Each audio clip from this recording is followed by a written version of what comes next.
Okay, I will call the regular scheduled meeting for the Community Service District to order. March 21st. And we have a roll call, please. Director Sardonish. Here. Gardini is absent. Logan. Here. Pearson. Here. And Peterson. Here. Will you join me in the Pledge of Allegiance? I Pledge allegiance To the flag of the United States of America and to the republic for which it stands, one nation, under God, indivisible, with liberty and justice for all. Welcome, everybody. Nice to see a full house. Temporarily. Order bid, would any of the board members like to change the order bid? Seeing none. Okay, we have special reports and I see Commander Manueli is here from the Sheriff's Department with that big smile. The rest of it got washed away. Your office still up there though? It hadn't floated off the hill? It has not floated off the hill. We're doing rather good in that respect. Oceana was not doing as well. They have some evacuation warnings and they may get their original evacuation order. So, yeah, it's quite a lot of flooding throughout the county right now. So tonight I have your report for February 2023. The station received 1,491 calls for service. Compared to last year, we had 1,515 calls for service. That's about a 2% drop in the calls for service for the entire station. Templeton accounted for 282 calls for service. Compared to last year, we had 332. That's a drop of about 15%. San Miguel saw an increase of 13% in their calls for service. This year, 171, last year, 152.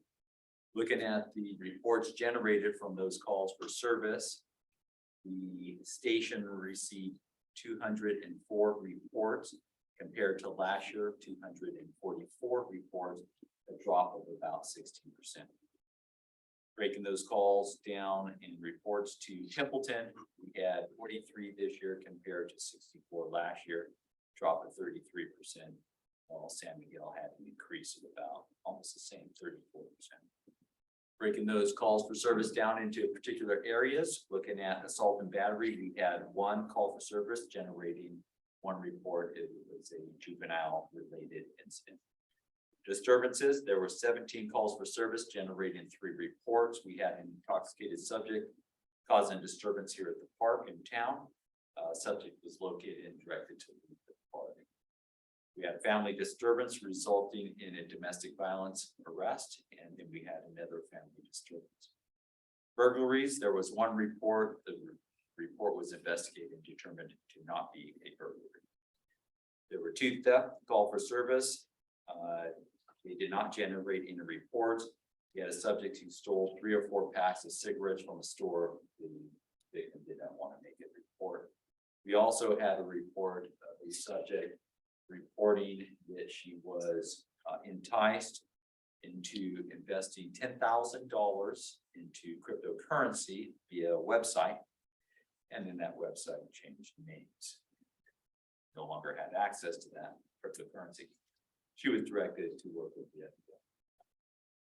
FBI. There were 2 vandalism calls for service, generating 1 report. Something regarding signs being vandalized, taken down. 7 trespassing calls generating 1 report. We had a subject who kept coming back into a business. He was asked not to come back and came back, so we were called. A subject was arrested for arrest warrant. Probably the same subject who had tried to steal a beer earlier that morning and may have been involved in a burglary the previous year.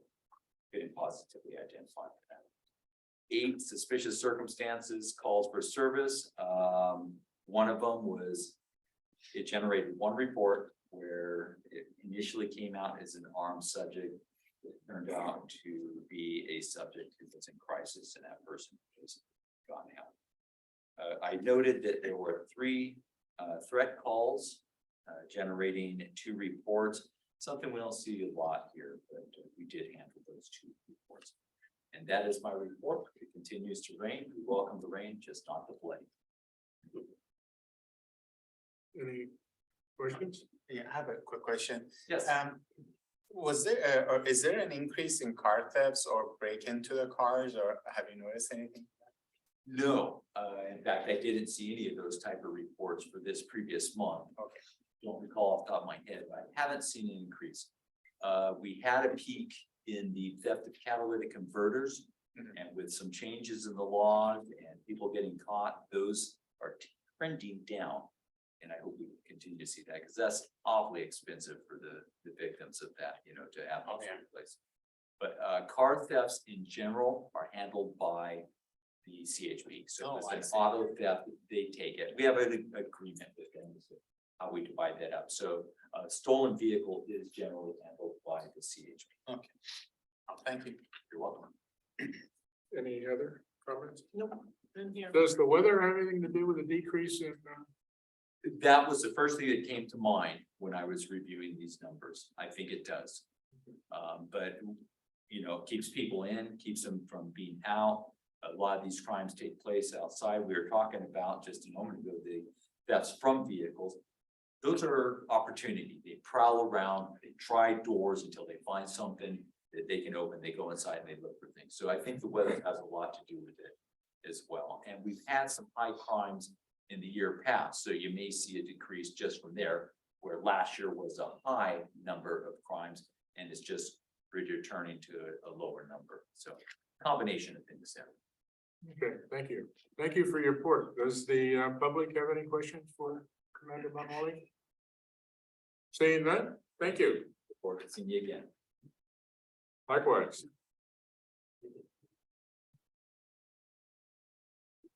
Okay, I don't see the highway patrol here. He said he might be here, but everybody's not. So Tom, you are up for the badge pinning ceremony.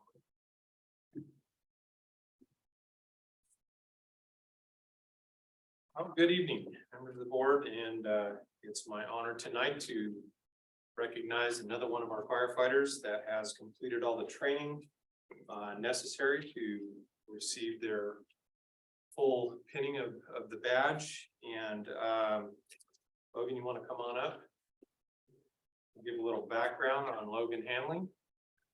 Logan was born in San Luis Obispo County, raised in Atascadero. He works here and at Booker Winery. What do you do at Booker? I'm a tasting room. Okay, tasting room. And then what got him interested in the fire service was family and friends that were in the fire service. A couple of people I actually know, but his first ride along was in Morro Bay. I won't hold that against him. And he said he loved it, fell in love with the fire service at that point, started down that career path. He does like snowboarding, camping, and pretty much anything outdoors. And currently lives in Templeton, so we're glad to have a local guy hanging out with us. I was going to read this to you tonight, have you repeat it to me, but I'll let you read the oath of office. So if you want to turn, raise your right hand and read your oath of office. I, Logan Hanley, do solemnly swear or affirm that I will support and defend the Constitution of the United States and the Constitution of the State of California against all enemies, foreign and domestic. That I will bear true faith and allegiance to the Constitution of the United States and the Constitution of the State of California. That I take this obligation freely without any mental reservation or purpose of evasion. And that I will well and faithfully discharge the duties upon which I am about to enter. Congratulations. Thank you. And you want to introduce family? Yeah, this is my mother Kelly, and then my girlfriend Bailey as well. And you have somebody you'd like to come up and pin your badge on? I'm not proud, I'd like to get my badge tonight.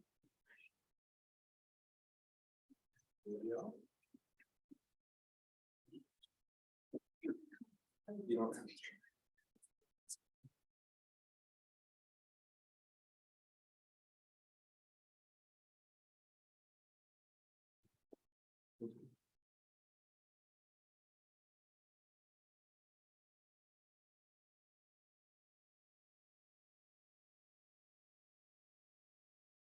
Introduce our new firefighter, David Hamlin.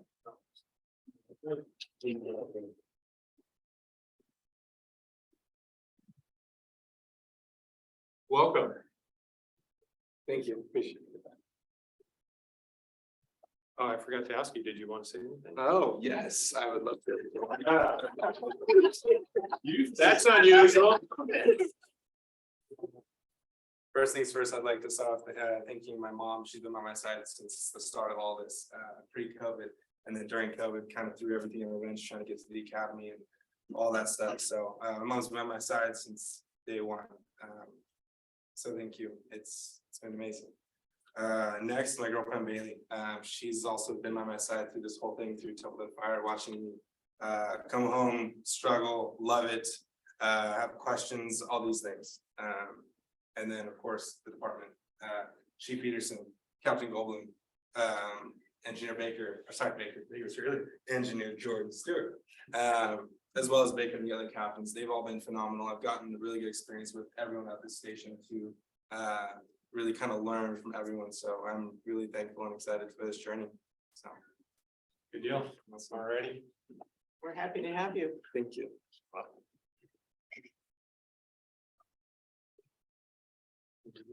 Okay, I see we have somebody, we have some public here and on the video, so.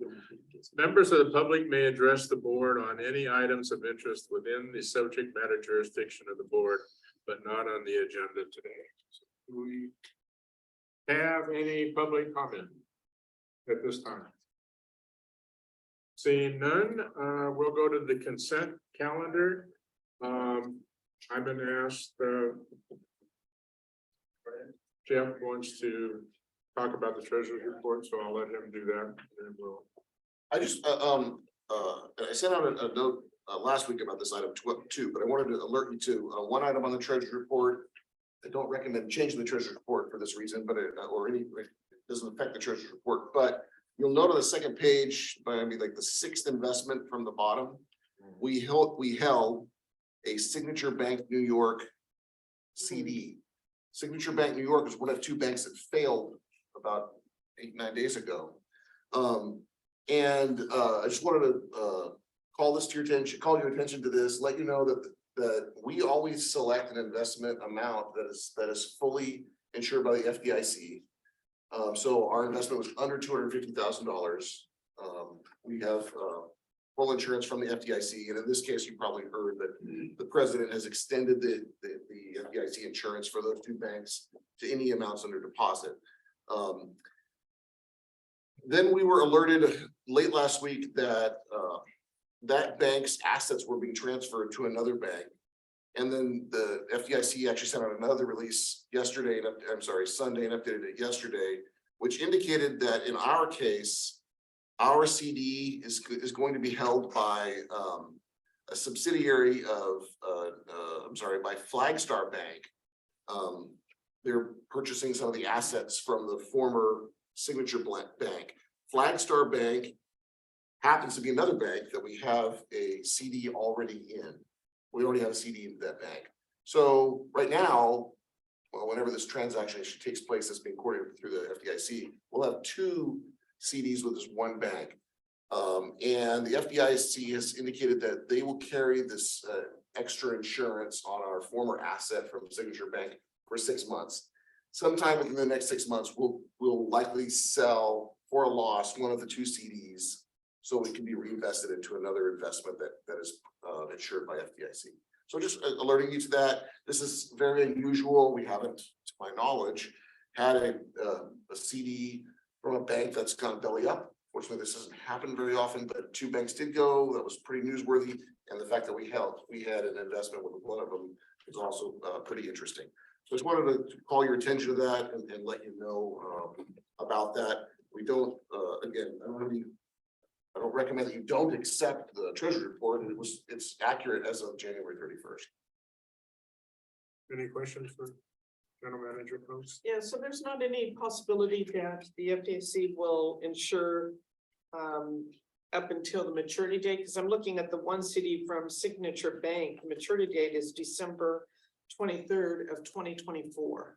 So it, which is just short of the 6 months. so the memos, I think that I forwarded to you from Mark from Cantella, it's 6 months or the maturity date, whichever is sooner. Oh, so, but what, 6 months starting when? Like It this was in week. that email, yeah. Yeah, I mean, I think he highlighted it and, let me see if I've got it. Yeah, yeah, so that's almost 2 years away that it should. yeah. Maturity. Oh, that's true. And I was thinking, So in any event, our intent is to, so they won't Not do it by the holding it. maturity date. I'm sorry, They're not doing it by the maturity date. Okay, Any other questions? Any comments from the public? I actually do want to pull that item. You want to pull it? Yes. Oh, okay. Okay. The consent agenda includes the minutes for February 21st meeting, the treasurer's report, which we're gonna pull. Third item is AB 557 letter of support. And the last item is the assistance to firefighter grant approval budget amendment.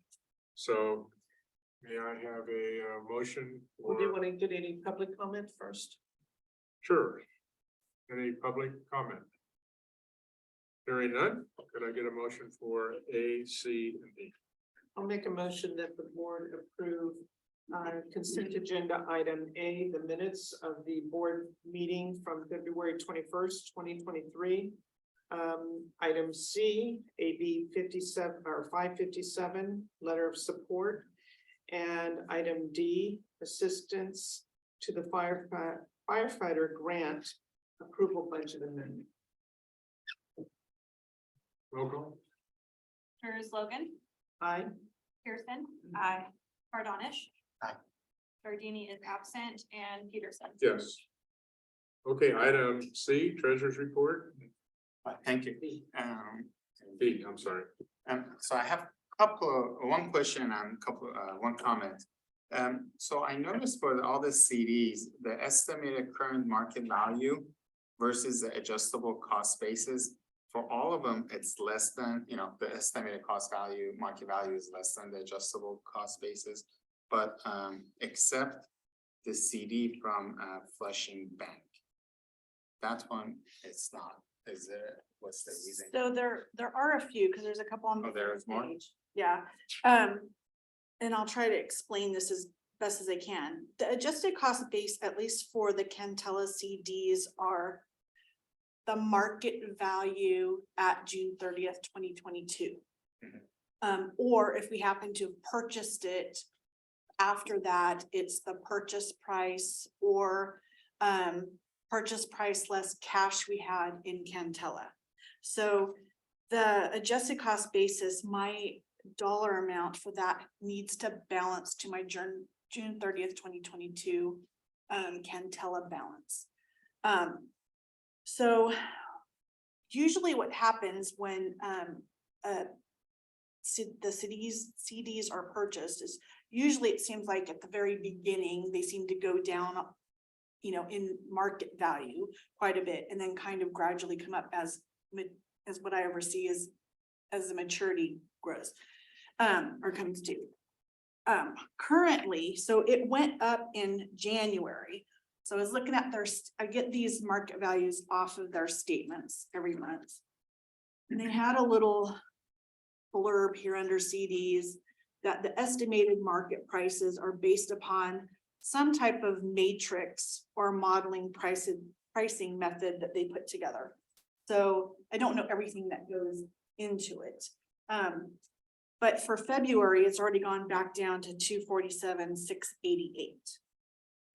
So it fluctuates, and I mean, the purpose is to keep these CDs until they mature, so we get the full amount plus the interest. So for the most part, I don't really look at the market values too much. That market value at June 30th, 2022 is what we use to book our gain or loss of the CDs. Which is not really a real number because it's just at that particular time. So that number does fluctuate, and those are not the amounts that we actually purchased. I see. So like if I were to look at that particular one, so like in January, I think it said we had an unrealized gain of like $500.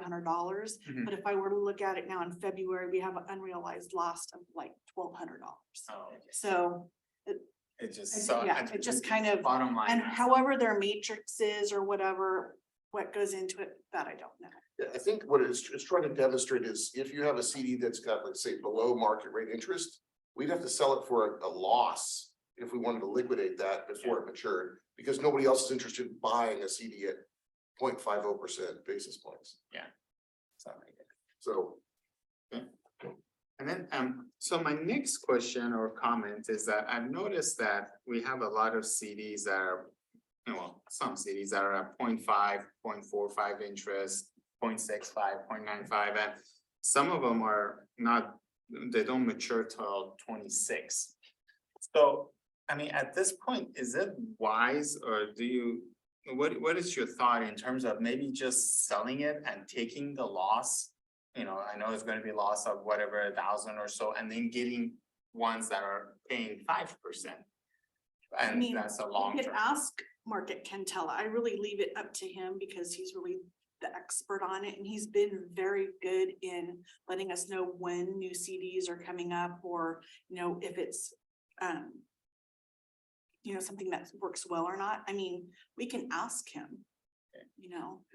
Yeah, I mean, I just thought, I mean, I'm sure with like at 0.5 or 0.45, that hasn't got that much interest. So I mean, is this like a regular CD where if you pull the money out, you early, you just lose the interest, right? You don't lose your principal, correct? Or is it? no, you'd lose we'd have to sell it at market At a- value. So you actually have an actual loss. You will have it, You so have to it, incur an actual loss. so, but I thought with the CDs, your principal is always guaranteed. Not if you don't meet the terms of the Right. certificate of deposit. So like most of these are 5-year certificates of deposit. So we guaranteed the bank that we keep our money in there for 5 years. So we're subject to market value loss if we sell it early. Okay. So, but I mean, I think it's a good point that right now interest rates are, you know, for the first time, well, this last year or so, interest rates are back pretty solid, right? If it, without looking into this more closely, if that, like, you're looking at one that has a 0.9% interest rate, it matures on 4/22/26. That tells me it was probably bought on probably April 22nd, 2021. So just 2 years ago, Yeah. interest rates tanked. And you might remember that that's what happened for that first year after COVID hit. Yes. They Just everything. they just went away. So, but we had a CD that had matured. Right. And we Just roll reinvested it. it. So if you look at this structure about the maturity dates, they're spread out, so there's always something maturing for Rolling. liquidity. Yeah. So if we want to purchase more CDs, we have cash in other places like in Leif, it's doing better than those low interest rate loans. You know, something like about during this month, about 2.4%. And you usually get a better rate the longer it goes as well, so. So, yeah, I mean, that's what I was thinking. Right now, you could probably get interest at 4 or 5%. So if we could get something long-term that's at 4 or 5%, that's gonna be, long-term is gonna. Yeah, it was Substantially. it's kind of. Yeah, 'cause if we- Structuring like this one bank that one CD that would go, the bank that went belly up that we may end up losing, that's 4.5%. It's actually.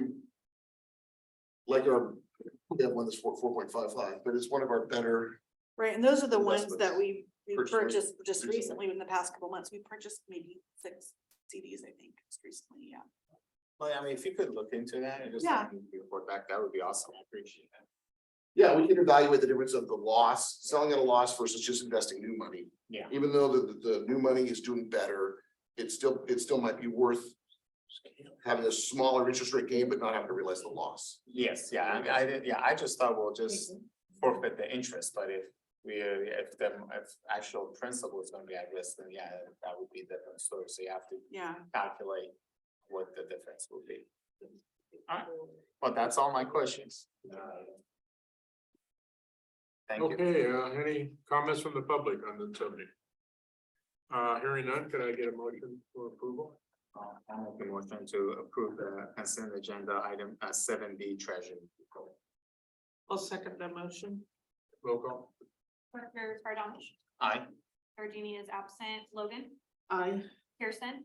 Aye. And Peterson. Yes. Okay, the first item on our business agenda is the briefing of the Villa Paso Fire. Fire Chief Peterson. Yes, good evening. So last week, or sorry, it was last weekend, we had an incident at the Via Paseo Palms. For those of you that are not familiar with it, it's up on Theater Drive. And it's a 200 or so unit apartment complex for senior low-income living. Those were converted quite some time ago. And they typically have close to full capacity. We typically go there for a lot of medical aids throughout the year, and we've seen kind of an increase in those over the months, where we're seeing a lot more calls for public assists and what we call minor medical aids and those types of things.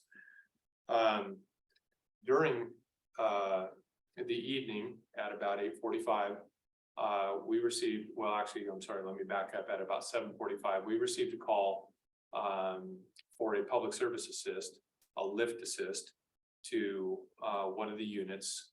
And as the engine company arrived, they went in, did the public service assist, and wound up finishing the public service assist. Let's see if I can advance this. When they exited the apartment complex, an individual came up to them, and actually to Captain Goldblum, and indicated that the apartment upstairs is on fire. And they thought, well, okay, we're hearing a smoke detector, and she says, no, it's actually on fire. And so the crew itself, they had placed the engine in one location for the public service assist. Well, they wound up having to split up. Captain Goldblum and firefighter Rodlin ran up to the unit, as engineer Madison Harris had to run back to the engine, reposition the engine to be able to get it closer to the actual fire unit.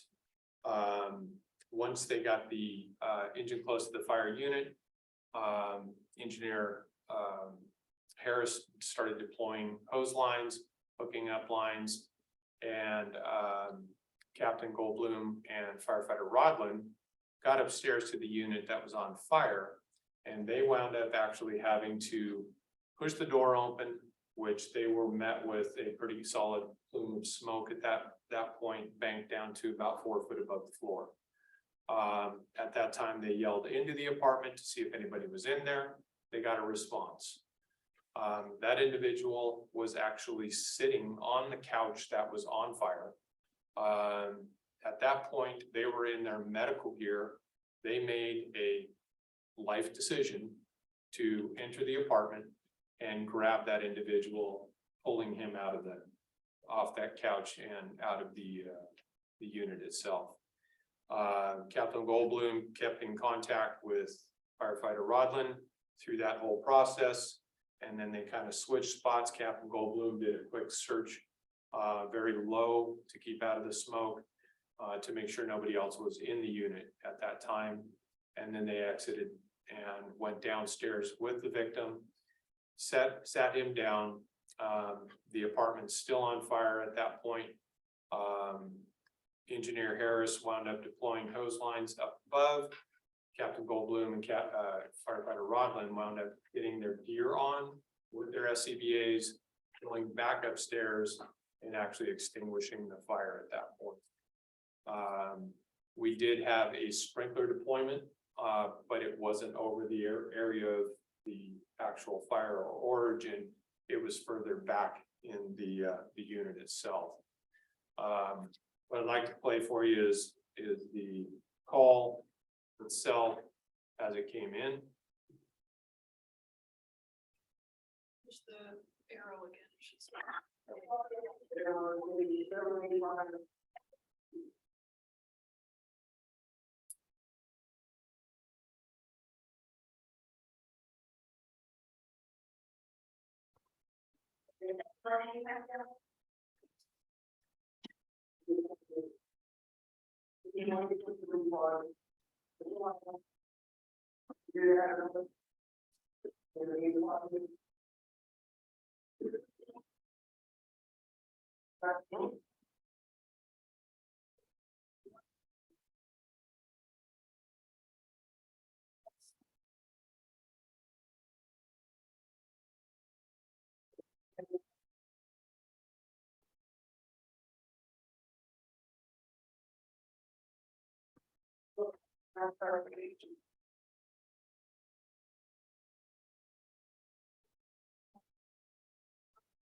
So that was the initial call out.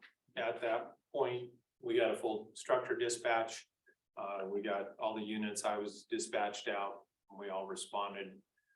Again, got the fire contained, and the gentleman that was in the unit didn't receive any burns, had a little bit of smoke inhalation. And they did transport him to the hospital for evaluation. Uh, Yes, Did that call come in after they were there doing the? correct. So that's what I'm getting into right now. Okay. Is, so what happened was they were at that call, they came out and received that second call. Had they not been there on that medical aid, there's no doubt in my mind that gentleman would have perished on that couch. So this is the room, and essentially you can kind of see the right side of the couch here. This is totally burned away. The gentleman was sitting here. This was completely on fire and up to about 4-foot flame lengths with smoke. And you can see kind of the char in the background there. And then our hose line deployment that we came in and extinguished the fire with. The gentleman was a heavy smoker and had consumed a pretty decent amount of alcohol that evening. Which somewhat debilitated his ability to get out and self-extricate, but you can see the cigarette compilation. Are those cigarette butts on the Yep. floor? Yes. Oh my gosh. The area of origin was behind the couch, so this is the back side of that couch, and you can see the burned area here with cigarette butts and whatnot behind it. Burned up the couch. Is that smoke alarm or? Is That the is a smoke alarm- detector. Yeah, that was pulled down and set there. This was the oxygen line that he had in. And so he had a nasal cannula in. The oxygen line actually burned back. And Captain Goldblum and firefighter Rodman extinguished that before it actually got to the bottle up here. You can see the line right there. And it was burned away to that point, but that's the burned line.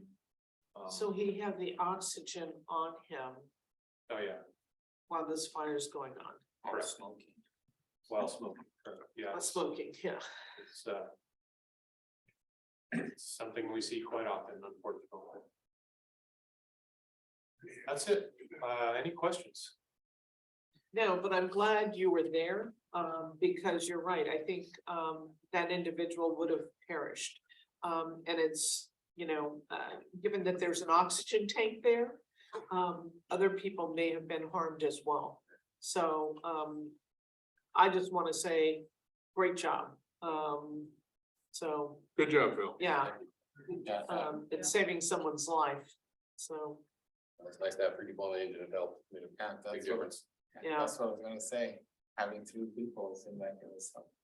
And then I think I mentioned to you as well, a couple of years ago, who knows, we may not even had any coverage. Exactly. So, We had nobody responding. yeah, so this was, yeah, it saved a life, so thank you. Any public comment? Hearing none, this is informational item, so we'll go to business item B, review of 10-year fire fund financial model. Yes, well, Carrie's bringing this 2019 model up, just by way of background, this item was requested to be requested by the Fire and Emergency Management Committee to have to be reviewed for discussion by the board. We reviewed this with the Fire Emergency Management Committee a couple weeks ago. By way of background, the district in 2000 and early 2008, maybe it was late 2018 or early 2019, we hired a consulting firm. We actually hired a couple leading up to the pursuit of Measure A. We hired a consulting firm, and part of their role was to assist the district in developing a financial model for the fire fund that would be useful in determining the amount of special tax the district was considering that became Measure A. So this model, which again was a component of the work that they had done, they also helped us identify the number of parcels that would be eligible for the tax, et cetera, was presented to the board in April of 2019. So this file here, this is the original model. This is exactly what was shown to the board that year. And I'm gonna make these numbers a little bit bigger so you can kind of follow along. I can figure out how to do that again.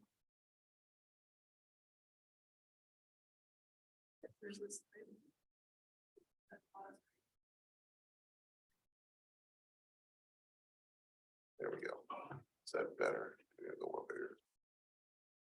Okay, so just to refresh your memory, how the model works is this model was based on our 2018-19 budget. That was the fiscal year in which the model was created.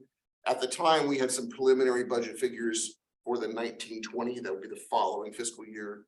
So that's what it was based on, and then it looked forward for 10 years. It modeled a number of revenue sources and a number of line items for expenditures, and included various assumptions about the number of taxable parcels. Applicable inflation rates were assigned for each of these line items. Some straight lines, some were not, across the board, and the model was presented to you. So sort of the bottom line was this was based on the Measure A amount, $180.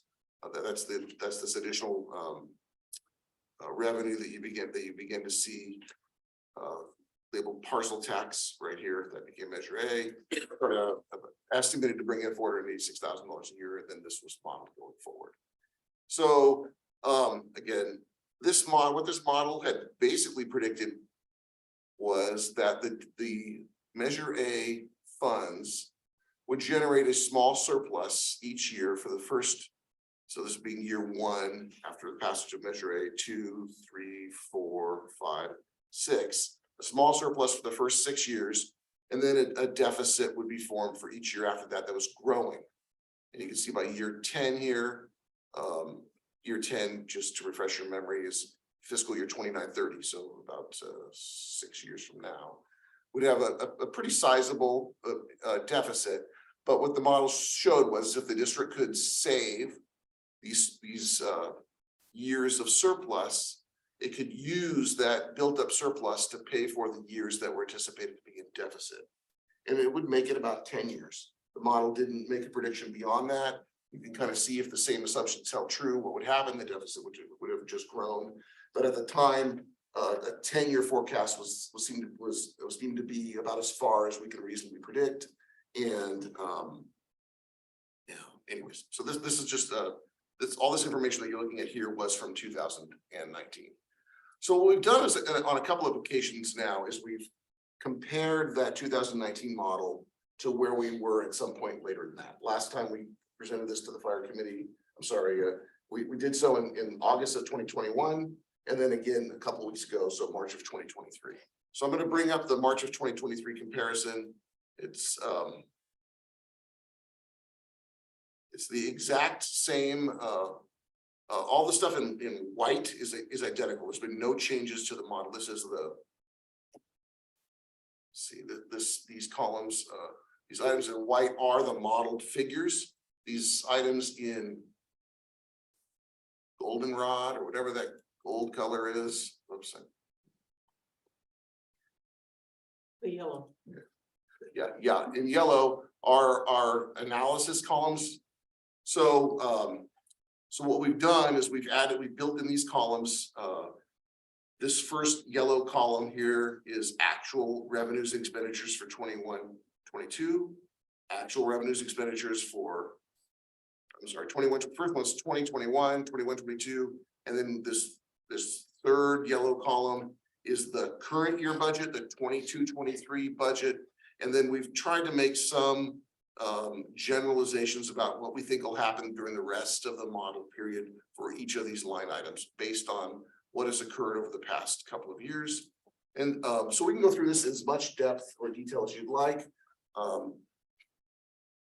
However, the board would like to review it.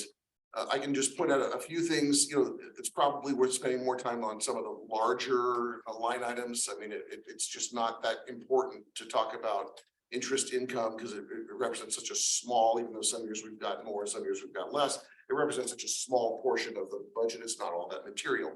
But your larger line items on the revenue side, like property taxes, you can see here the model had predicted that the 2021 year there'd be $919,190. This is based on the district's historic property tax split. Our district-wide would receive more property taxes than this, but they're split. Those revenues go to Parks and Recreation, streetlights, and fire. Fire receiving 72.125 during this period of time. So you can see in this first year under the model, the property tax allocation beat the model by about $25,000. During its second year, it beat the model figure by about $13,000. And our current budget is about $56,000 more than the model had predicted for the current year. Next year's projection would be $1,033,000. We're already over that. So our prediction was that this will continue to beat the model. We're about 5% above the model figure already. And we expect that pattern to continue. I do want to point out this grant revenue. This is a line item that did not exist during the model. We've received grants for various pieces of equipment, but really importantly for the current fiscal year and going for the next 3 fiscal years, we received the SAFER grant. So that's a significant funding source that was not anticipated. It has we will not receive grant proceeds that exceed our expenses related to it. So whatever we receive in SAFER grant proceeds will show up as a line item or a number of line items on the expense side. But I think it's worth pointing that out. Can you also speak to the CFD? Because I think that's also another Yeah. revenue source that I can. should grow over time. I also want to point out that like for the current year, this is a miscellaneous income. We participated in a 2-week out of county assignment this fiscal year that brought in a significant source of revenue to reimburse the district's costs and pay for the engine use, et cetera. That's not something that we have historically been able to participate in, at least on a regular basis. So the model didn't suggest that. I think we're going to continue to beat this line item, but this one component, at least the out of county assignment portion, will be quite volatile. Whether if that opportunity exists or whether we can fill it are going to be very variable. It's not something that we can really bank on a certain amount. And then to speak to the CFD, so you can actually see here the model had predicted, and again, this would be the CFD was predicted to bring in a little bit more money than what's shown in these blue figures here. But when the model was created, it made the assumption that the CFD proceeds would benefit the fire fund of the Parks and Parks and Recreation Fund in the same manner that property taxes are split. So if $9,400 was shown here, that made the assumption that the CFD was bringing in something like 13,000 that fiscal year. Well, what we've populated in these yellow boxes is, so one, we created a CFD has its own fund. What we populated these figures was the net revenue to CFD. So CFD revenue less CFD direct expenses. You know, we have some tax consulting expenses and some legal expenses each year in the CFD fund. And then split that by the same roughly 72%. So for the actual 2021 year, we would have received something like $17,000 in net revenue. And so this is just for illustration purposes, because the board has not made a decision about how to allocate those proceeds yet. So for illustration purposes, you can see we beat the projection the first couple of years. For the current year, the year under budget, we're behind because the model had predicted the CFD revenue would jump significantly. That was because the model used only those parcels that were annexed to the CFD at the time the model was formed, so 4 years ago. It made certain assumptions about when projects would come online. This big growth from $9,500 to $49,000 is Templeton Place 2. It's a 36-unit apartment complex expansion that, well, we thought even a year ago that it would be part of last year's allocation, but that those units were just finished at the end of last year, and so they will be eligible for their first assessment next fiscal year.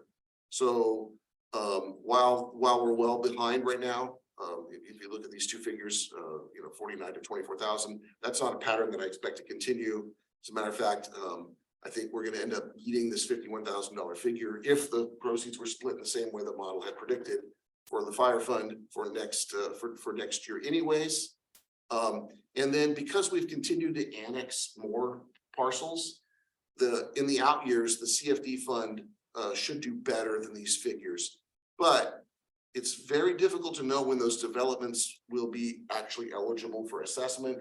In our case, properties get annexed into the CFD really as a condition of development long before any real construction takes place. And then they don't become assessed until whatever development was planned for that lot is complete and a certificate of occupancy is issued. So there can be kind of a long delay, you know, really years of delay before the assessment occurs. So in the short term, we probably won't be too far ahead. I think by years, 9 and 10 out here, we should be beating this, by a much more substantial figure. But you really don't know until we actually see construction going vertical, and that's hasn't been seen.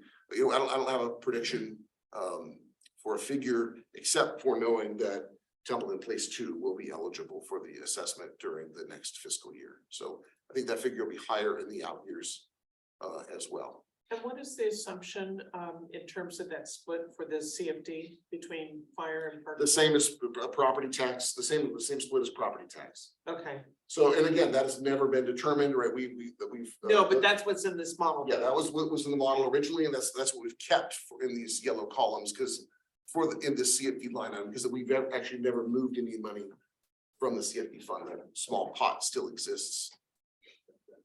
On the expenditure line items, we've done the same sort of exercise here. You can see, this was the projected salary. This was our actual during that year, year 2 or 21, 22, the projected salaries and our actual expenses. So we beat those first couple of years. This is the current year's budget. It's now higher than the model. That's really because we brought on those 2 safer firefighters that started just about a month ago. So this budget figure, this $589,000 reflects the addition of those 2 full-time positions that wasn't contemplated with the model. Of course, there's revenue that will directly offset that additional cost. You'll see the same pattern else in a lot of these other benefit line items. Overtime is more volatile. You can see the model. We had predicted about $52,000 in increase. The first year we beat it, or we did well compared to the model. The second year, we fell behind compared to the model. This year, we're a little further behind compared to the model. Again, this is reflective though of the out of county assignment, which included a lot of overtime that was fully reimbursed. And there was also a little bit more overtime that came in as a part of this SAFER grant. Each full-time employee ends up with some overtime each pay cycle, each 28-day pay cycle if they work the whole assignment or the whole schedule. But that's included in the SAFER grant. It is. Those costs are. But that's another reason why this is elevated as compared to what the model had predicted. Paid on call, that's our reserve firefighters or our part-time employees.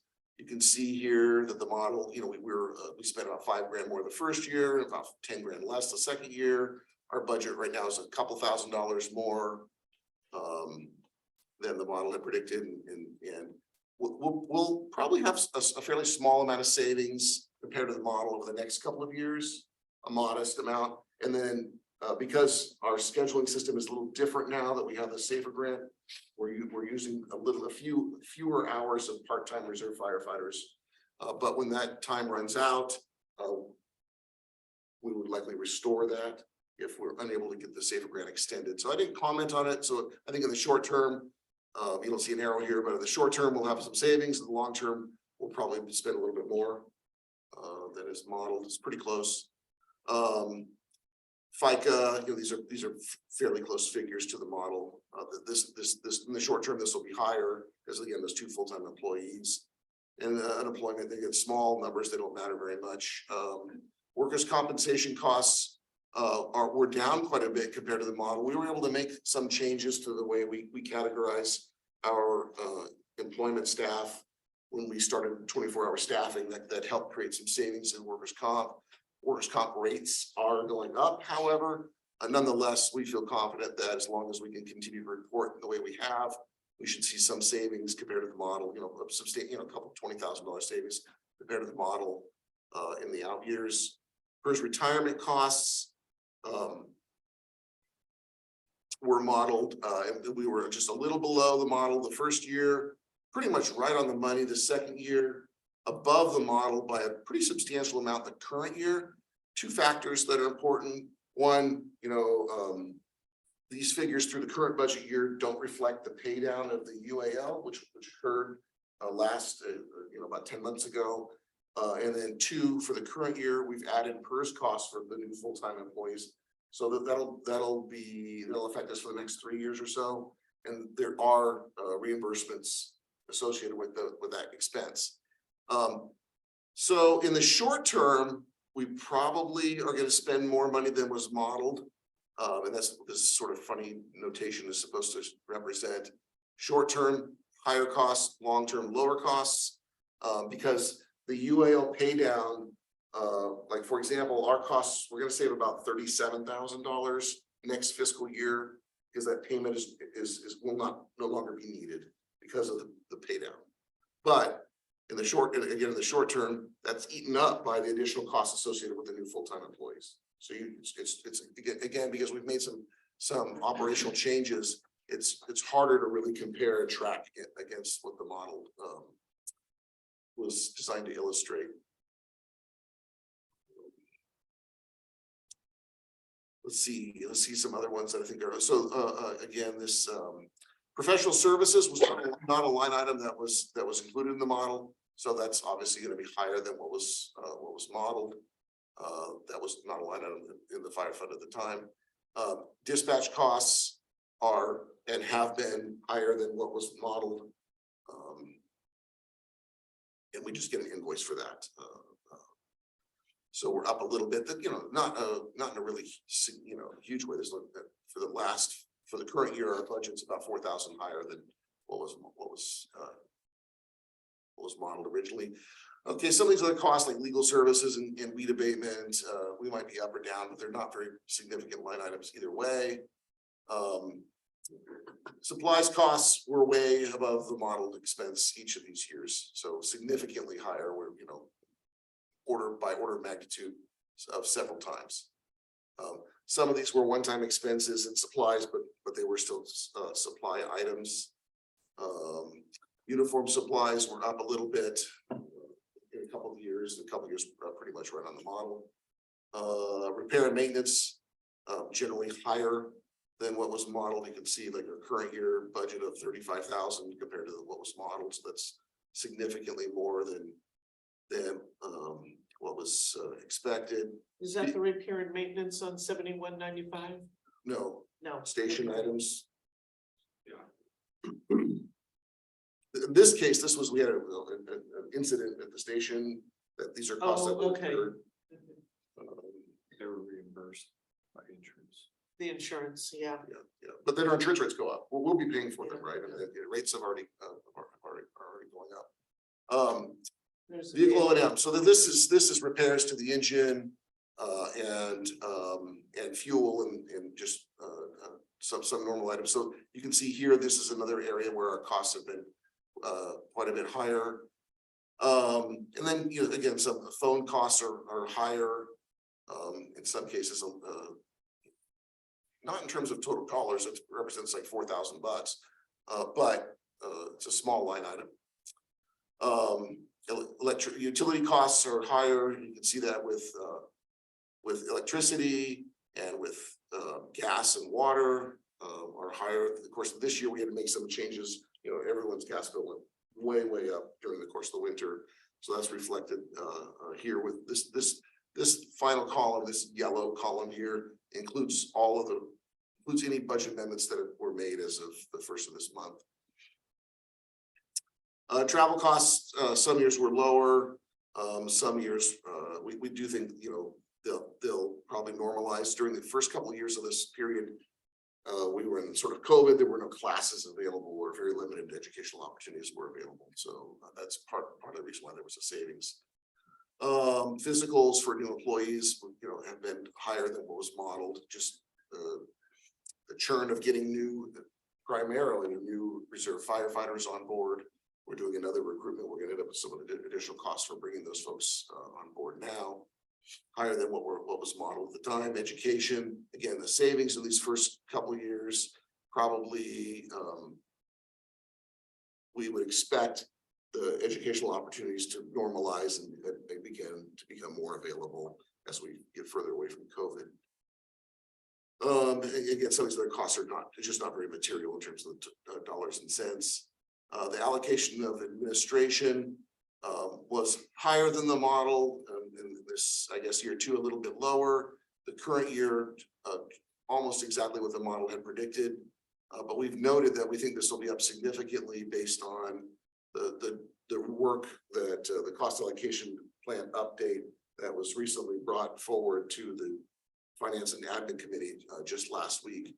This will be an item that will have a material impact on the fire fund, all funds, but negatively to the fire fund if it's implemented the way it has been recommended.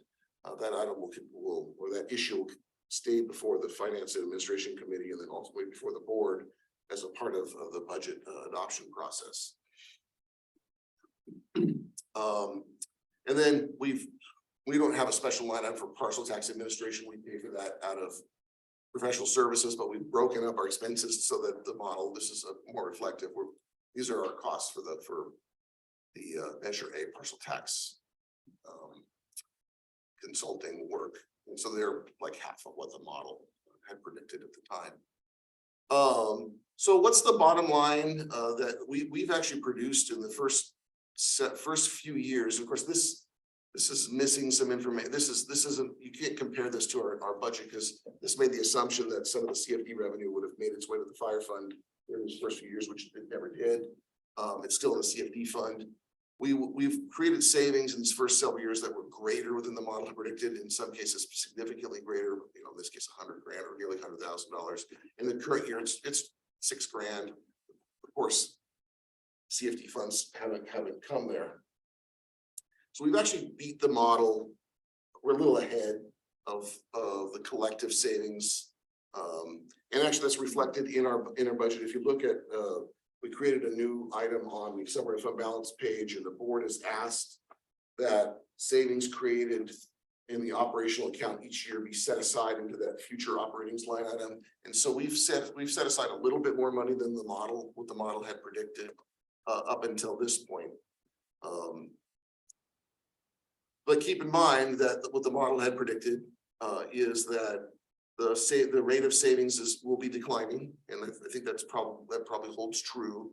And then in a couple of years, we would be deficit spending to maintain that operation. Now, keep in mind, we've again made pretty significant changes in the way we operate that differ from what the model was based on.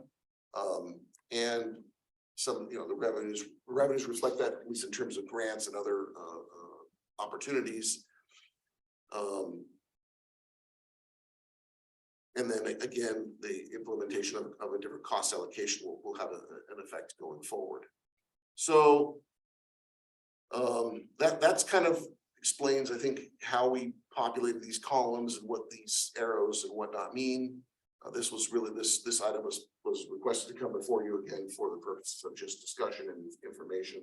There's no action that's required for it, but we'd be happy to answer any questions that you might have. We have not yet developed a draft budget for the fire fund or next fiscal year, so I don't have those figures available, but that'll obviously become available by June.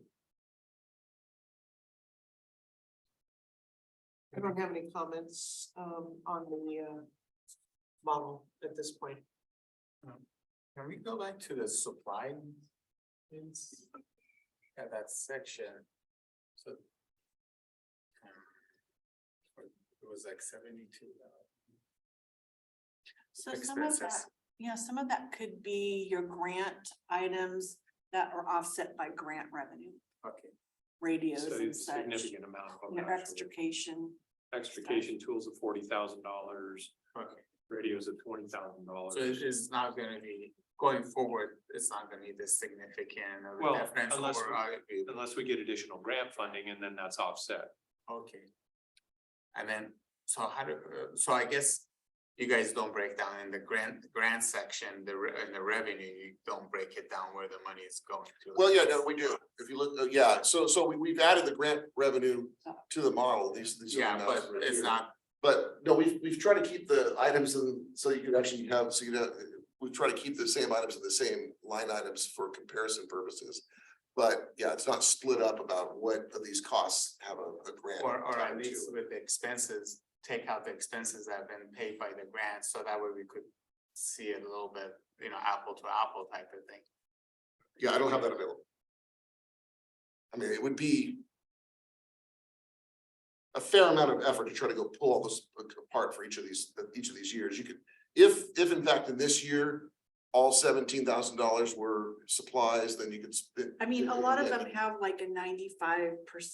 I mean, some of them are 100% match. Some of them are like 95. Or 50-50. Yeah. 50, Yeah, 50, there's 95, one that's 50-50, which is the CAL FIRE grant.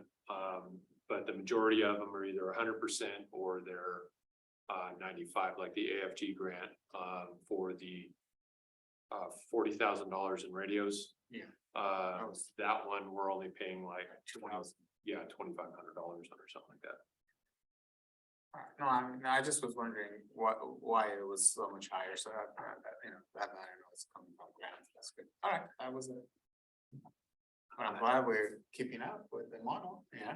Well, I'm gonna make a comment, with this model. I know at our next meeting, here, the next month or two, we're gonna be looking at the, draft budget for next fiscal year. And I think I've asked for us to revisit the property tax, allocation, given light of what we, discussed about the admin allocation. And I think it also would be appropriate for us to also have at that time a discussion on the CFD fund allocation. Because my concern is we need to look at the budget adjustment for the admin cost against what does it do to this model? Sure, well, yeah, model. And model it out after that. Just with actual- Yeah, so I think that needs to be a future agenda item to take a look at that. So you want a future, I mean, my assumption is that's something the board would review during the budget review process, because it's. You're talking about allocation of property taxes between I- the fire department and. Parks and Rec, Park and the- Rec. the I one think we need to look that at, is 75-25, I think, it's 75, somewhere around there. yeah, 22, 75 and 26. Okay. So you- Because some of it is going to streetlights. But I think it would be appropriate for us to look at property tax, admin, and CFD revenue allocation, all three of those at the same time. Yeah, my assumption is that we'll probably be recommending that the CFD fund be allocated next year. Yeah. And, Well, I think what's in this model is 72% going to fire. yeah, again, that's just what the I know. model assumption was. Yeah, So I just think it's- we need to revisit all of those allocations. And make some Yeah, decisions. so based on that, we would need to know the Parks and Rec budget and so that because it would affect. My concern is, I know the number for admin, and how it affects this concerns me. So, yeah. Which we can discuss in the future, but I just think it needs to be that we look at all of that. Yeah, I just wanted to clear, I just wanted to, since you brought that up, so the amount, just again, this is right out of current budget. The property tax allocation is 72.125% to the fire fund, 1.75% to the streetlight fund, 26.125 to Parks and Recreation. Okay, That's been relatively steady for a decade. So. But I just wanted to that's what the numbers, that's the sort of baseline. it hasn't fluctuated much because I went back and looked at it all the way back to 2013.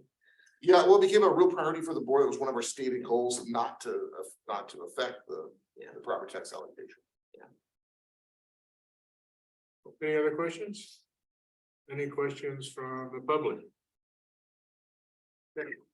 I seem to recall a discussion in the last couple of years about funding retired firefighters' health insurance. So when I see line 25, which deals with PERS health insurance, I know there was a period of time, there was a concern about the cost that was going to either go away or there was going to be a bubble that we needed to pass through. Yeah, let me address that. I neglected to earlier. So I want to make sure I'm on the right line item. So when the model was first created, we were paying for retiree health insurance in a pay-as-you-go fashion by each fund that the employee worked for at the time of their employment. What the district was doing in addition to that, up until this current fiscal year, was also socking away money into a OPEB trust and other post-employment benefit trust from each fund. About a year ago, we believed that we were fully funded. We achieved a fully funded status. And for this fiscal year, we moved all the retiree healthcare expenses to the administration fund and plan on withdrawing from the OPEB trust a like amount that we've spent on retiree healthcare. So for the fire fund, that actually helps because we actually have a number of retirees in the fire fund. Those expenses, you see this little button here. Our budget, the model showed $140,000 in savings. Our budget this year in the fire fund's $91,000. This includes the 2 new full-time employees. So this savings, about $30-some thousand, is no longer in the fire fund operating expense. So I think this expense will remain lower. This health insurance line item. I will say that I think when we achieved that fully funded status with our OPEB trust, that might have been a one-time temporary achievement, because our trust account has not maintained that kind of level of investment returns. And so it's possible in the next year or two that the actuary will determine that we'd have to make further contributions to get back to that status. Any other comments? Don, you'd like to comment on anything? No, I think it's, as Director Logan mentioned, I think it's gonna be a wait and see on what the board wants to do with allocation on admin fees and those types of things that will critically affect the fire budget. Okay, again, there was just a informational discussion item, so our next item is the approval of fire and emergency services master plan. Who's, So I can present this. This was another item that I actually know how to make this one, Mark. So this was another item that that had recently gone to the Fire and Emergency Management Committee. By way of some background, and included in your staff report, you identified some years ago the Fire and Emergency Services Master Plan update was due. We included funding in the 2020-21 budget. That mid-year, we awarded a consulting services agreement to AP Triton to perform the master plan in the late summer of 2021. It came before the board. The board didn't believe that the master plan work was complete, accepted the AP Triton work as a master plan assessment, directed staff to go back and create budget level cost estimates, and sort of flush out that component, create a kind of a cover memo, those kinds of things. We worked with the fire committee to create this cover memo, which was included in your packet. I'll walk you through that in just a moment. That was done in the fall of 2021.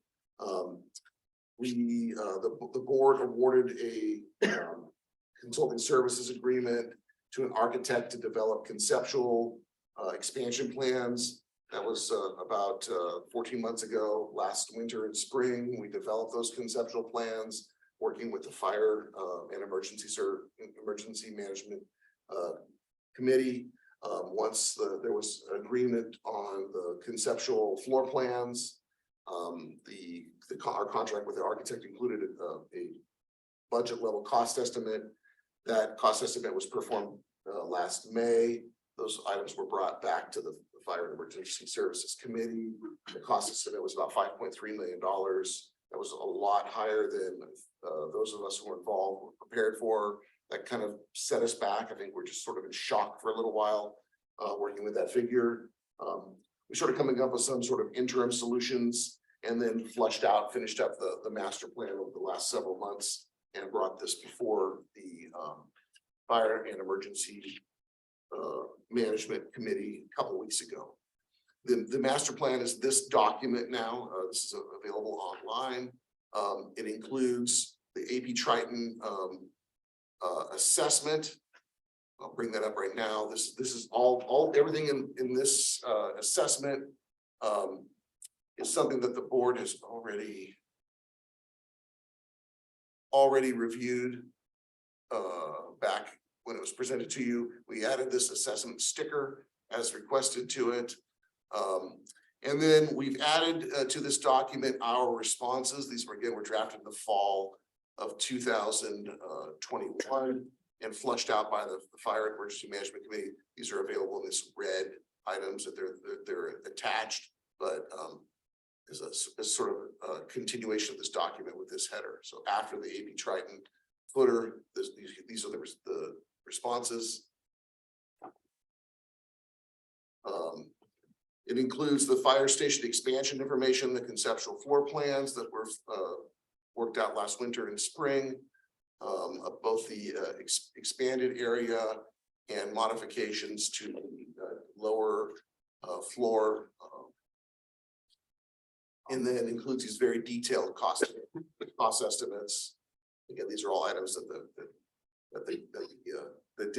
the board hasn't really reviewed formally, but as a part of the committee's work was done. We updated the apparatus cost estimate. We have two cost estimates here. They're both within just a few dollars of each other for a new Type 1 engine as recommended by AP Triton and is included in the responses. Those are both nearly $1.2 million. Those costs have continued to go up substantially.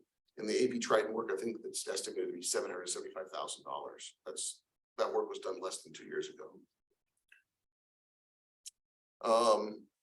And then we developed, this was not something that was included in the AP Triton work, but a summary of expenses that were desired at the training facility. They're in this table up here. About $430,000 worth of improvements there. Probably the significant one that might be new to you is this cost for a modular home. There are some deficiencies at the training facility. One of the more important ones is a restroom. There isn't a restroom facility on that site. We bring in portables if we hold like a new reserve firefighter academy, but otherwise there isn't a restroom there. And if somebody needs to go, they've got to get in the car and leave. Adding this modular home would solve that problem. And it might serve one of two purposes at the training facility, either a classroom training down the road or firefighter housing, not for immediate response, but to house reserve firefighters. But importantly, it allows us to potentially use this modular home temporarily as a station expansion while we accumulate funds to build the permanent expansion. If it's identified in our master plan, we think we can potentially procure it earlier, locate it on this property, use it as the dorm and kitchen facilities, restroom facilities for the station until we're prepared to embark upon the permanent improvements. I'm sorry, where is it gonna go? Well, permanently, it would be at the training facility, Okay, but maybe temporarily right here, here. that room for it? Yes. In the back. What about you've had a lot of problems over there of vandalism. Has that been cleared up or taken care of? I mean, if we're gonna put a modular home over there with the vandalism that has occurred in the past, I'd be concerned about that. So the majority of the lighting that was added down there kind of took care of that vandalism. We had some cars that stayed down there longer than they should, which probably encouraged some of that vandalism. Plus we can add some fencing around that perimeter area, which would take care of any issues where we would locate the modular. Okay, if you're not worried about it, Harvey. no, Yeah, I think the actual placement of the modular at the training facility might be some years away. But we have to flush out some of those details beforehand, but identifying it as a long-term cost is important, because if it's not identified, then we're unable to base fees on that expense. And then finally, the other item that was requested with the AP Triton work was performed with this sort of memo that explains why the work was done. Again, this is an item that was written about 1.5 years ago and flushed out with the Fire and Emergency Management Committee, and is contained here in this document. So the Fire and Emergency Management Committee did recommend that this item move forward to the board. We've made no changes to any of the substance. We have kind of changed a couple of the footers and whatnot, so this document could survive as a kind of a long-term single document, again, available online if it were adopted. I did want to point out that one of the benefits of adopting the master plan with these cost estimates is we could then use the cost estimates from an adopted master plan to recalculate our development impact fees. That's an item that we already have budgeted to do this year in anticipation of this being completed. And we've reached out to the impact fee consultant who assisted the district in 2018. And I think we can do kind of an abbreviated update based on these costs and complete that this year. That would then allow the board to consider imposing revised development impact fees for fire. And then once those are imposed, we have a combined development impact fee account that's tied to these new master plan items. We could go about developing an interim plan utilizing funds from this account. For example, our interim fire station expansion might include a phase 1 of the permanent expansion, just some minor components, electrical service, framing in the back of the engine bay or the apparatus bay, eliminating the large hangar door and locating modular building back there and as an interim solution. And then those expenses wouldn't necessarily be lost. The modular home could be moved to the training facility when it's no longer needed here. And the expansion could proceed at some point when there's sufficient funding available to permit that to occur. So the chief and I are here to answer any questions that you might have about the document. Otherwise, we recommend that you move forward with adopting it and directing staff to proceed with the development impact fee calculations. Those items obviously come before you and We haven't done this before, correct? Refresh my memory. so you accepted the AP Triton work at the time, but labeled it as a assessment. And the rest of the items have been a kind of work in progress since. So now it's I guess a completed document. Comprehensive. So so we won't be doing this again next year, The master plan, right? not unless you want to make a change to it. Okay, all right, that's, I hope not. I think it's gonna take us a while to accomplish these items. okay. So I have a question going back to the modular home. So if we put a modular home there, and if we make it large enough, because I know one of the big concerns was the fact that obviously the firefighters don't have really nice facilities or, good enough facilities to stay in. But if we make the modular home nicer and bigger, big enough, then do we still need to continue with the renovation of the whole fire department? So let me pull up the modular floor plan. We're limited in what, when you say bigger or nicer, this layout of the proposed modular home, again, designed in permanently to be at the training facility, but likely temporarily to be.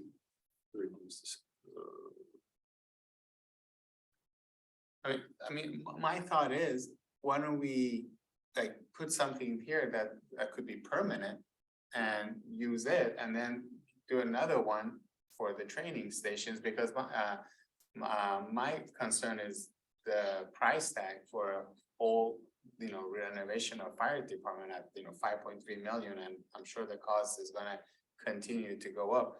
It's gonna be, it's gonna be very difficult to, get that money, and it's gonna take years.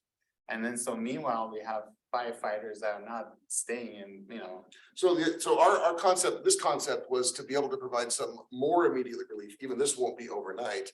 We're pretty limited though. This would be located right behind the apparatus bay, and we have concerns about setback requirements from the neighboring property. And so we're limited to just the size of the building, but this building here looks to be able to fit. This wouldn't necessarily be the exact layout, but this would be the rough exterior size. Just a concept. I think what the committee was looking at is that the price tag to do the renovations that really need to be done to the fire station far exceeded what we were anticipating. Yeah. And it's so far off that this becomes kind of an interim solution. And it's probably going to be quite some time before it changes from this Yeah, I know. solution. But I think that the concept here is that it's not gonna be wasted if it should be that we have the funds to do the renovations that need to be done to the fire station, this would not be lost. It wouldn't be wasted dollars. And I think that's the point. It's just that it can go to the training facility. Yeah. So Well- it's not going to be a waste. Yeah. But at this point, I think this becomes kind of, Yeah, and that's what I All wanted we to could make sure. do- If we're spending, the money, we might as well spend that, properly and create a space where everyone feels comfortable staying. So making sure, for male and female, having The separate restroom bathrooms, facilities. restroom. Yeah. So might as well make it look nice, because I just don't know when we're gonna get the $5 million. So I just wanna make sure that the 235,000 that's in there is enough.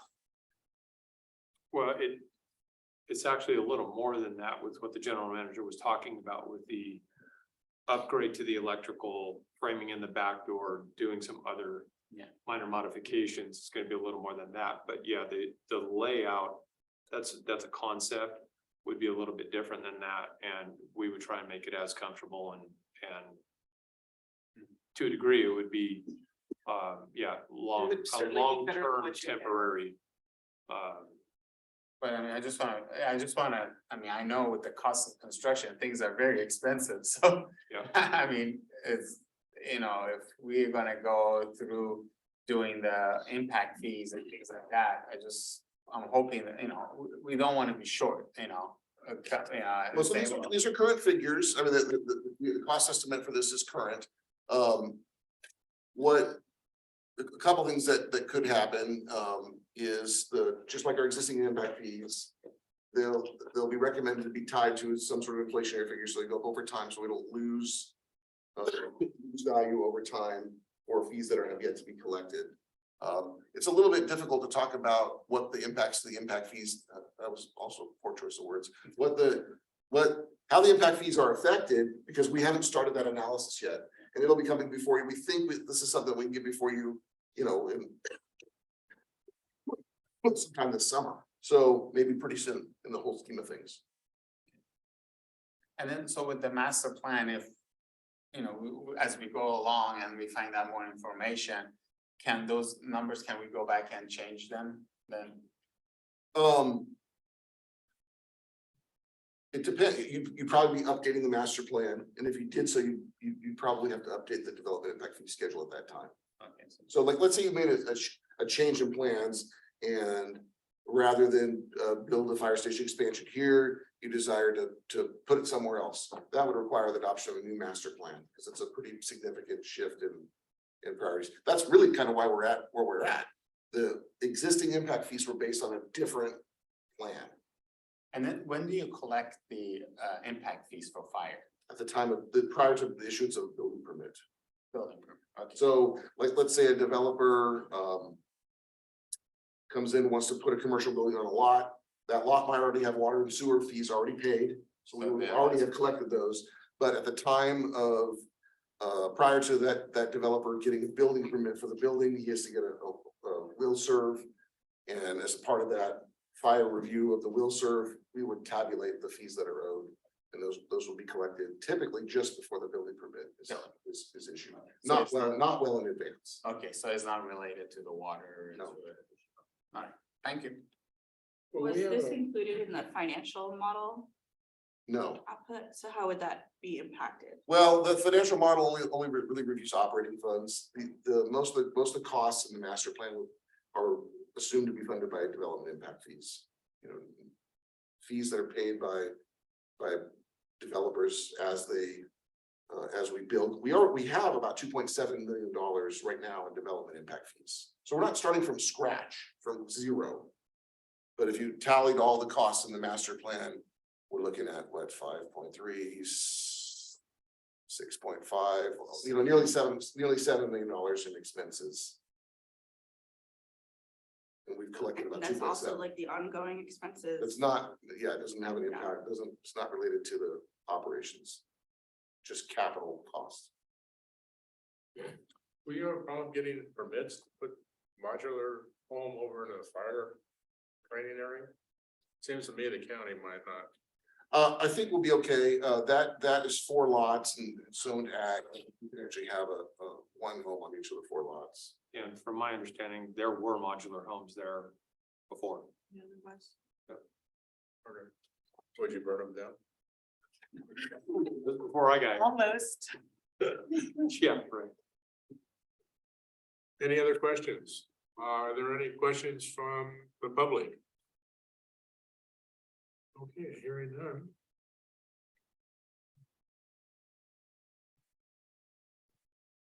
This is a vote. I'll make a motion that the board approve the fire and emergency services master plan. I'll second it. Roll call. Director Logan, Aye. Peterson, Yes. Bardonish. Gardini is absent, and Pearson. Aye. Okay, thank you. Next item is the general manager's report. Yeah. Sorry.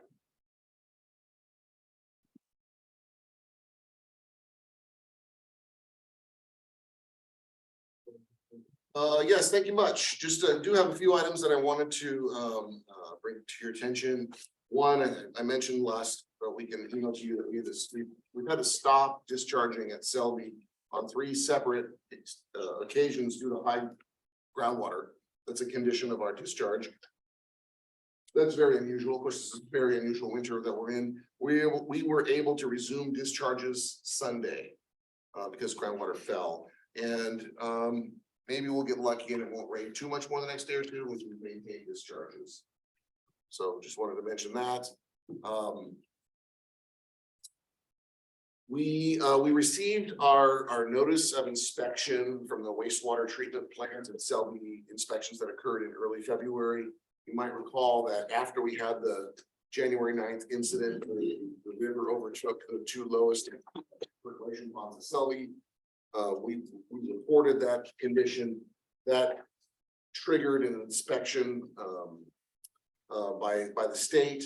They came, we received the notice of inspection. They found no violations during the inspection. So I don't believe there'll be any further consequence from the January 9th specific event in terms of that treated effluent kind of lost to the river event.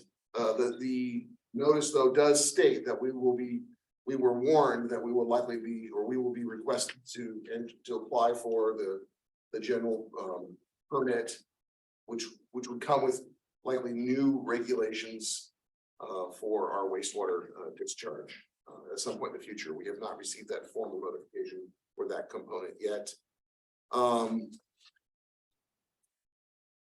I mentioned to you also last week that we've started the water unit issuance process from the board's authorization to release the 42 units.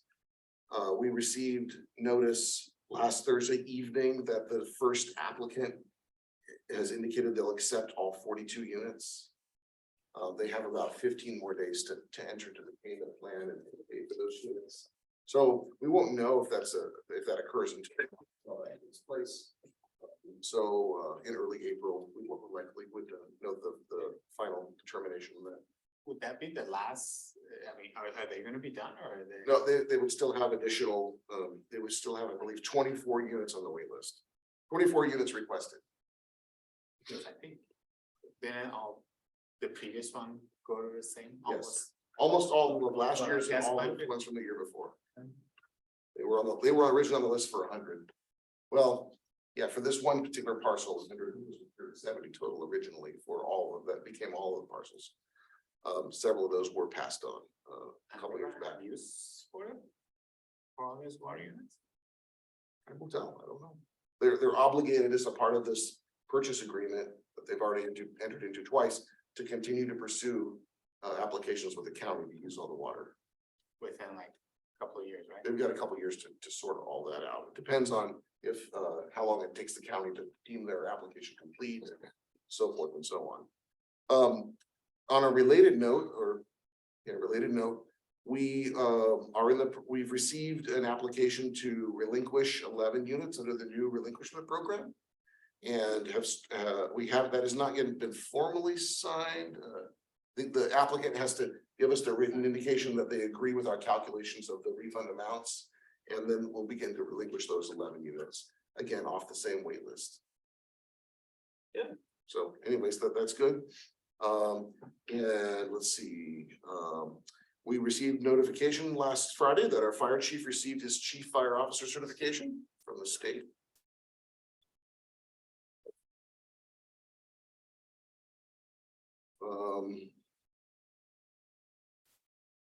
I sometimes struggle with my own writing. You don't get a lot of handwritten stuff from me, so you'd be glad. You should have been a doctor. Yeah, I should have done something. I should have wrote better. Should still be writing better. So my last note is to ask you if we've modified our pay stub notification process.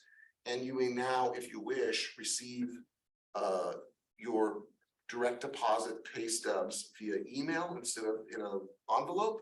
If you wish to do that, just fill out this little tiny Because I'm form. returning this. Yes. Pretty much. Just take a form, pass it down, put your name, the email address you'd like and sign it. And then you'll be signed up for that service and it is functional and working and there'll be less paper with it. And you won't have to bring back envelopes or anything else. I think that's all of my items. Is there any questions from the board for general manager? Any public comments for the general manager? Oh, we don't have any public concern. Oh, we got public here. Okay. Committee reports, there are 4. Any questions on any of those? From the board? And any comments or questions on those from the public? Okay, so let's see, activity update. We got activity update reports, any questions from the board? And any questions from the public? Okay, hearing none. Any report that the directors would like to make or comments on anything they've done or been involved with in the last couple weeks? Can we go back to the fire department? Because I noticed there's the fire department update. There's mention of the award for FEMA AFG grants for new mobile radios. So I just want to say congratulations and recognize your efforts there to get those grants because they're definitely needed. The other question that I had was regarding the stair climb in Seattle. How do I donate to that? I used to be able to, in the past, I got notifications, but I haven't received any notifications. Yeah, so they have a website that you can go to, and I'll get you that email Okay. address. To actually capture a little of the time to go back to that grant really quick. Yeah. So just so the board is aware, that grant was actually submitted under for the bottle fill station for turnouts and for SCBA's. It was reduced for just the bottle fill station.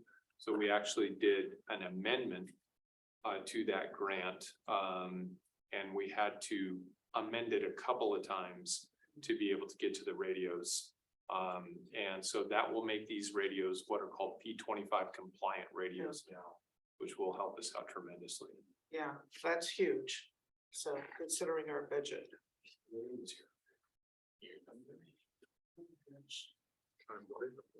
Yeah, so, but I will get you that email Okay, address. thank you. I just wanted to make mention of that, so. If you just Google Scott firefighter stair climb, it'll get you to the. Okay, Yeah, Templeton actually has a local one, okay. so I'll get you that one. Yeah, because I want to have it specific to Templeton. Okay. We should add a couple of items to the agenda. Yeah. Okay, the board is going to adjourn to closed session. So is there any public comment on the closed session items? Okay, hearing none, I will adjourn our meeting. We are going to go into closed session. Thank you for attending. Thank you. Stay dry. All right.